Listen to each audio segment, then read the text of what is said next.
Hello every one, എൻ്റെ പുതിയ വീഡിയോയിലേക്ക് എല്ലാവർക്കും സ്വാഗതം. ഇന്ന് നമ്മൾ നമ്മുടെ വീട്ടിലൊക്കെ ഉണ്ടാവുന്ന നമ്മൾ കളയുന്ന ഷാംപൂ ബോട്ടിൽ വെച്ചിട്ടുള്ള ഒരു DIY ആണ് കേട്ടോ. അപ്പോൾ വീഡിയോ തുടങ്ങുന്നതിന് മുമ്പ് സബ്സ്ക്രൈബ് ചെയ്തിട്ടില്ലെങ്കിൽ തൊട്ട് താഴെയുള്ള സബ്സ്ക്രൈബ് ബട്ടൺ പ്രസ് ചെയ്ത് സബ്സ്ക്രൈബ് ചെയ്യുക. ഓക്കെ, അപ്പോൾ നമ്മൾ DIYയിലേക്ക് കിടക്കാം. ആദ്യം നമ്മൾ ബോട്ടിൽസിൻ്റെ ലേബലും ഒക്കെ റിമൂവ് ചെയ്ത് നന്നായി കഴുകി തുടച്ച് ഡ്രൈ ആക്കി വെക്കുക. എന്നിട്ട് ബോട്ടിലിൻ്റെ ടോപ്പ് പോർഷൻ കട്ട് ചെയ്ത് കളയുക. ഇതിൽ ഞാനിപ്പോൾ ഒരു ഫേസ് ആണ് ചെയ്യാൻ പോകുന്നത്. അപ്പോൾ ഇതുപോലെ രണ്ട് സൈഡിലേക്കും പെൻസിൽ വെച്ചൊന്ന് വരച്ചു കൊടുക്കുക. എന്നിട്ട് ഫ്ലഷ് ടിൻറ്റ് ആണ് ഈ കളർ കേട്ടോ, ആക്രിലിക് പെയിൻറ്റ്, അത് അടിച്ചു കൊടുക്കുക.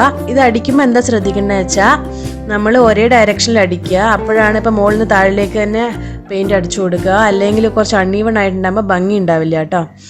ഇപ്പോൾ ഇത് അടിച്ചു കഴിഞ്ഞു. ഇനി നമ്മൾ മുകളിലുള്ള ഭാഗത്ത് ബ്ലാക്ക് കളർ കൊടുക്കുകയാണ് ഞാൻ കേട്ടോ. അപ്പോൾ മുകളിലുള്ള ഭാഗത്ത് നമ്മൾ ബ്ലാക്ക് കളർ കൊടുക്കാം. പിന്നെ ഇത് പെയിൻറ് ചെയ്യുമ്പോൾ എന്താ ശ്രദ്ധിക്കേണ്ടത് വെച്ചാൽ ബ്രഷ് നനവ് ഉണ്ടാവാൻ പാടില്ല കേട്ടോ. എനിക്ക് അങ്ങനെ ഒരു അബദ്ധം പറ്റിപ്പോയി. ഞാൻ അത് കഴുകിയപ്പോൾ കുറച്ച് ഇതാ കണ്ടില്ലേ, കുറച്ച് വെറ്റുണ്ടെങ്കിൽ നമുക്കിത് പെയിൻറ് ചെയ്യുമ്പോൾ കുറച്ച് ഇത് നന്നായിട്ട് വരില്ല. അപ്പോൾ ബ്രഷ് നല്ല ഡ്രൈ ആയിട്ടുണ്ടാവണം കേട്ടോ. അതിൽ കണ്ണും മൂക്കും വായൊക്കെ വരച്ചു. ഇത് റെഡി ആയിട്ടോ. ഇനി അടുത്ത ബോട്ടിലിൽ നമ്മൾ ഇതിൻ്റെ താഴെഭാഗം ഞാൻ കട്ട് ചെയ്ത് കളഞ്ഞു ഈ ബോട്ടിലിൻ്റെ.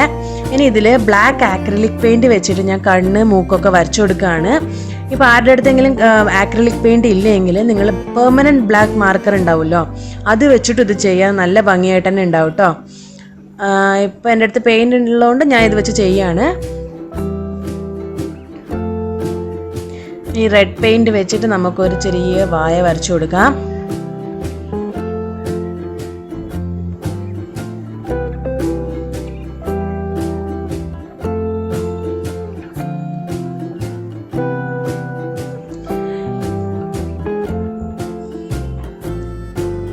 ഇനി നിങ്ങളുടെ അടുത്ത് നല്ല ഫ്ലോറൽ പ്രിൻ്റ് ഒക്കെയുള്ള എന്തെങ്കിലും തുണി ഉണ്ടെങ്കിൽ അത് വെച്ചിട്ടൊരു ഹെഡ് ബാൻഡ് മാതിരി ഇതുപോലെ മുകളിൽ കെട്ടിക്കൊടുക്കാം.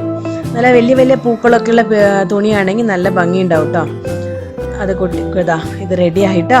ഇത് നിങ്ങൾ പ്ലാന്ററായിട്ട് യൂസ് ചെയ്യാം, ഇല്ല ഓർഗനൈസർ മാതിരി യൂസ് ചെയ്യാം, എങ്ങനെ വേണമെങ്കിൽ നിങ്ങൾക്ക് ഇത് യൂസ് ചെയ്യാം കേട്ടോ. നല്ല ഭംഗിയായിരിക്കും, ക്യൂട്ടായിരിക്കും. ഇപ്പോൾ കുട്ടികളുടെ റൂമിലൊക്കെ അവരുടെ തിങ്സ് വെക്കാനൊക്കെ നല്ല ഭംഗിയായിരിക്കും. ഇവിടെ ഇപ്പോൾ സൈഡിലുള്ളതൊക്കെ ഹോം മെയ്ഡ് ക്യാൻവാസിൽ ചെയ്തിരിക്കുന്നതാണ്, എൻ്റെ കുട്ടികൾ ചെയ്തിരിക്കുന്നതാണ് അതൊക്കെ.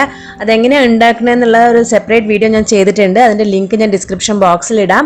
ആർക്കെങ്കിലും ചെയ്ത് നോക്കണമെങ്കിൽ ആ വീഡിയോ ഒന്ന് നോക്കിയാൽ മതി കേട്ടോ. അപ്പോൾ ഇന്നത്തെ എൻ്റെ കുട്ടി DIY നിങ്ങൾക്ക് എല്ലാവർക്കും ഇഷ്ടപ്പെട്ടു എന്ന് കരുതുന്നു. അപ്പോൾ അടുത്ത വീഡിയോ ആയിട്ട് ഞാൻ വരുന്നവരേക്കും ബൈ.